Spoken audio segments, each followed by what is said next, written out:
Olá, pessoal. Meu nome é Amanda.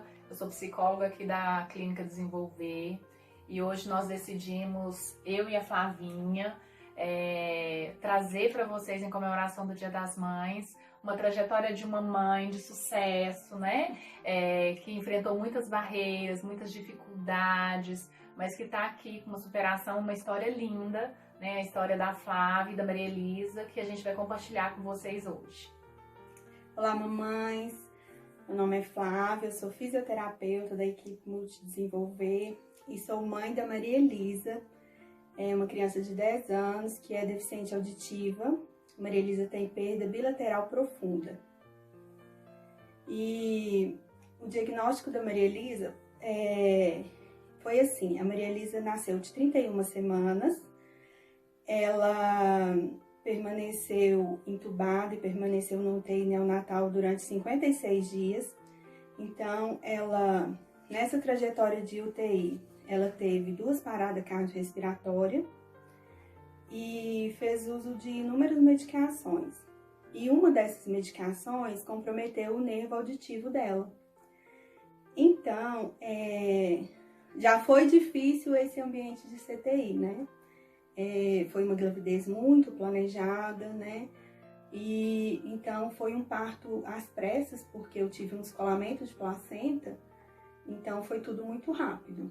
Tanto que, assim, eu sonhava com um parto filmado, sonhava com um contato direto e eu não tive esse contato direto. Logo no início ela teve que ser entubada, né? Levada para o oxigênio. E aí, a Maria Elisa recebeu alta do hospital, ela nasceu no dia 23 de março e ela recebeu alta do hospital no dia 15 de maio. Então, ela completou praticamente os 9 meses, né, os 2 meses restantes da gestação dentro da UTI neonatal. Foi um período muito difícil, com muitas dificuldades, né, era um desafio diário. E aí, quando a Maria Elisa recebeu alta, o pediatra falou: olha, a Maria Elisa, ela não ficou com nenhum tipo de sequela motora nem neurológica. Porém, pelas medicações que ela fez uso e pelo tempo de intubação, ela pode ter ficado com um comprometimento visual ou um comprometimento auditivo. Então, a gente já marcou o teste da orelhinha, né? E o teste do olhinho. No teste do olhinho não deu nenhuma alteração. No teste da orelhinha, já no primeiro teste, ela não passou. Aí, então, acho que a própria fono, né, observa, assim, que a gente vem, né, que tem que contar todo o histórico da criança. Então, assim, ela me acolheu e falou assim: olha, mãezinha, não preocupa não, a sonda é grande, a orelhinha dela é muito pequenininha, talvez possa ter dado um falso positivo, vamos remarcar daqui 30 dias. E aí já foi toda uma expectativa, né, para poder esperar que passasse esses 30 dias pra gente repetir, e a gente sempre criando uma esperança de que era pelo fato da prematuridade, né, e que isso ia se desenvolver. Mas aí a gente repetiu o teste da orelhinha e realmente ela foi reprovada, não passou no teste. Então aí começou uma série de investigações, né, eles pediram uns exames mais detalhados, que era o BERA, até que se confirmou realmente. E assim, o diagnóstico fechado veio de uma forma assim, a gente passou por vários, porque querendo ou não, a gente fica buscando opiniões para que realmente aquilo tenha dado negativo, né? Então a gente passou por vários otorrinos. Na época eu morava próximo a Belo Horizonte, então a gente consultou médicos de Belo Horizonte, médicos de Sete Lagoas. E aí foi quando um dos pediatras nos encaminhou para o centro de especialização em Bauru, tá? Lá onde foi o diagnóstico confirmado da surdez, né? E de que realmente ela não ouvia nada, absolutamente nada, e que ela já estava com 7 meses. E que assim, a gente iria iniciar fono, né, para que a gente pudesse estimular de alguma forma. E ela ia fazer o uso do aparelhinho auditivo comum para tentar experimentar como que seriam as reações dela, mas que pouco provável isso teria algum resultado pela perda ser muito profunda. E na época tava surgindo, na época assim, já tinham feito algumas cirurgias do implante coclear. Então eles comentaram a respeito dessa cirurgia, né? Mas assim, pelo histórico dela, imagine, né? Ela teve no ambiente de CTI, ela teve 2 paradas, e aí para passar por uma cirurgia dessa, ela ainda muito pequena, ela não tinha 2 anos, ela teria que passar por uma anestesia geral, né? E aí a gente revive tudo aquilo, né? Nossa, e eu fui absorvendo tudo aquilo e enfrentando aquelas dificuldades, né? E querendo, assim, fazer, mas ao mesmo tempo amedrontada, né? Porque de ter que tomar uma decisão tão forte depois de tantos traumas em sequência, né? Em tão pouco tempo, que ela tinha apenas 2 anos, né? Mas assim, eu não via outra saída, porque era o que tinha a possibilidade dela crescer, né, se socializar, porque somente essa tecnologia, eles chamam de ouvido biônico, somente essa tecnologia daria a oportunidade dela ouvir como uma pessoa neurotípica, né, consegue escutar.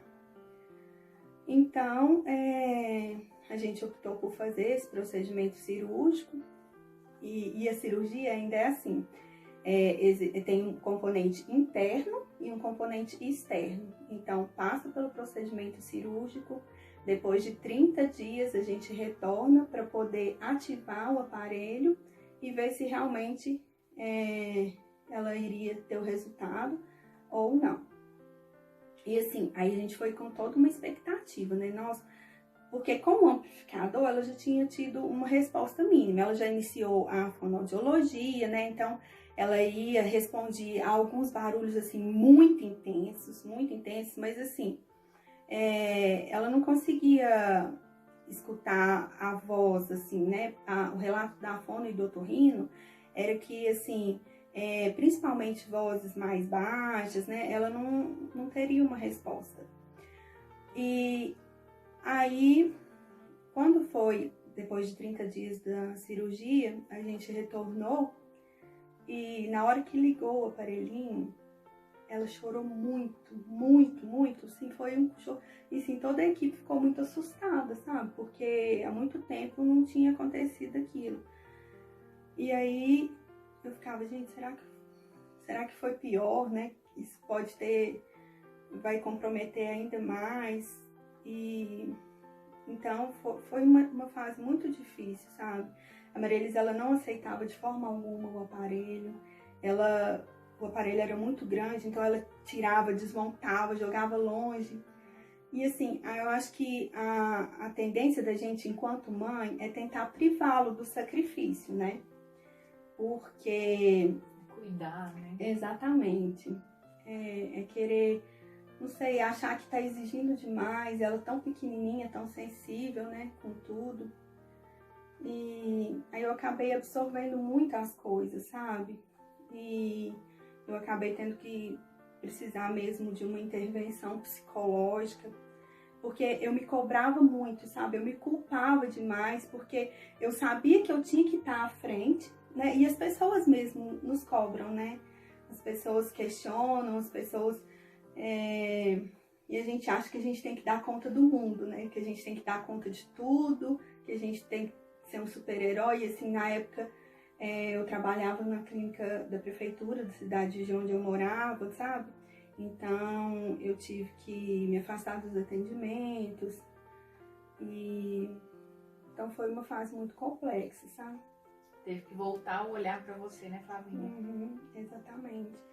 E admitir que eu tinha necessidade de voltar esse olhar, que não era um egoísmo meu voltar esse olhar para mim, sabe? É que eu precisava me restabelecer para que eu pudesse direcionar o melhor tratamento para ela, porque aí ela passou por uma série de profissionais, né? Psicólogos, terapeutas, e então todos eles, e assim, eu enquanto terapeuta também tinha essa consciência de que não é válido apenas aquele momento de terapia, né? Que o estímulo é diário, é constante, é no ambiente familiar, é em todos os ambientes de socialização, né? E eu me sentia muito travada, sabe? Eu não conseguia assumir o todo. E isso foi muito complicado no início, sabe? Para eu poder absorver e digerir, que eu acho que muitas vezes é o que acontece, né? E aí eu me afastei completamente das minhas funções profissionais, né? Para eu poder me dedicar a ela. E foi a partir daí eu fui vendo assim, o que dá para eu fazer, que dá para eu conciliar a minha rotina com a dela. E eu vi um ponto muito positivo, porque eu falei assim, gente, se tá dando certo com a Maria Elisa, com o estímulo, eu vou conseguir conciliar a minha rotina com a dela, de repente, se eu direcionar para crianças, né? Se eu for trabalhar com crianças, porque aí eu consigo, de uma forma, estimular, né? Eu vou trazer isso para a rotina dela, para a nossa vida, e vou conseguir conciliar as duas coisas, porque eu me sentia mal de também ficar só em função dela, né? E de não conseguir ampliar a minha vida pessoal, né? Por isso que foi tão importante esse olhar, né? Voltar esse olhar para você, esse cuidado, né? Porque você estando bem, você consegue dar o seu melhor também para ela, né? Sim, com certeza. E hoje, conta um pouquinho como que é a Maria hoje, como que vocês estão. Então, e a Maria Elisa, eu acho que assim, a gente, quando recebe um diagnóstico, né, Amanda, a gente quando vai ser mãe, a gente tem toda uma expectativa, um planejamento, Filho né? ideal, O né? filho ideal. E quando as coisas começam a acontecer de forma diferente, a gente começa a repensar várias coisas, sabe? A Maria Elisa, ela é um crescimento diário para mim, sabe? Ela me ensinou que eu não preciso, porque a gente, né, tem, enquanto ser humano, várias crenças que nos limitam, né? O medo que nos trava, a culpa que nos angustia. Então, que a gente tem que ver que muitas coisas também não dependem só de nós, depende do outro, e a gente não tem poder, não tem controle sobre o outro, né? Então, a gente tem que fazer o nosso melhor dentro do nosso possível, né? Acreditar nos nossos filhos, porque eles têm um potencial, né? Sem dúvida eles têm.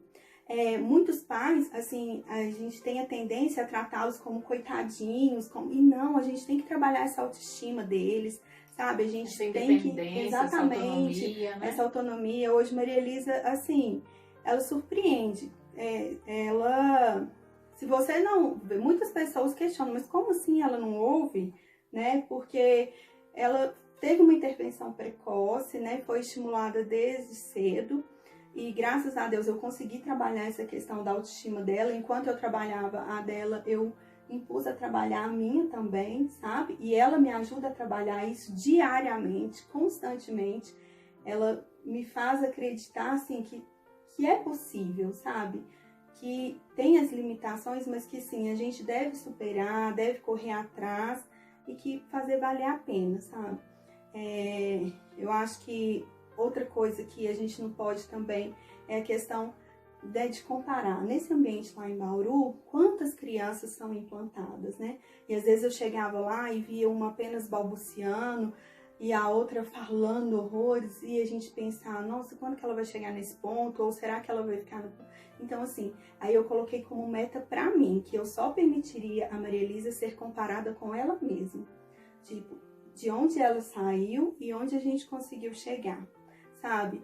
Jamais comparar com uma criança neurotípica e nem mesmo com outra que tenha o mesmo diagnóstico que ela, sabe? A Maria Elisa, ela nasceu assim e onde ela chegou, as comparações são a partir só do que ela conseguiu conquistar e do que ela ainda tem dificuldade. Porque, assim, o diagnóstico dela é um diagnóstico para o resto da vida. Então, eu acho que a gente tem que aprender a conviver com aquilo, aceitar. É fácil? Não é fácil. É luta diária, sabe? Eu tenho meus momentos de frustração, eu tenho os meus momentos de angústia, sabe? Eu ainda questiono, mas eu eu consigo trabalhar isso, sabe? Eu consigo enxergar de forma positiva. Então, assim, eu acho que para mim ser um privilégio hoje, ser mãe dela é um privilégio fundamental, é um privilégio constante, sabe? Tanto que eu brinco que, assim, a Maria Elisa, ela nasceu de mim e me permitiu renascer dela. Tanto que isso virou até uma tatuagem, ó. Você nasceu de mim, eu renasci de você.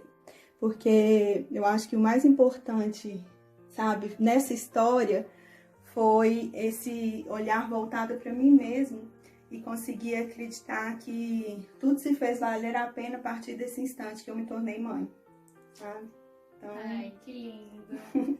Gente, a Flavinha eu tenho um carinho muito especial por ela é uma pessoa muito especial para mim, então eu gostaria de compartilhar essa história dela, que sirva, né, para nós como estímulo, como um exemplo a ser seguido, porque ela é uma pessoa muito especial e que ela conseguiu, você também consegue, eu consigo, então... Parabéns para vocês, mamães, sintam-se abraçadas nesse momento agora tão difícil, né?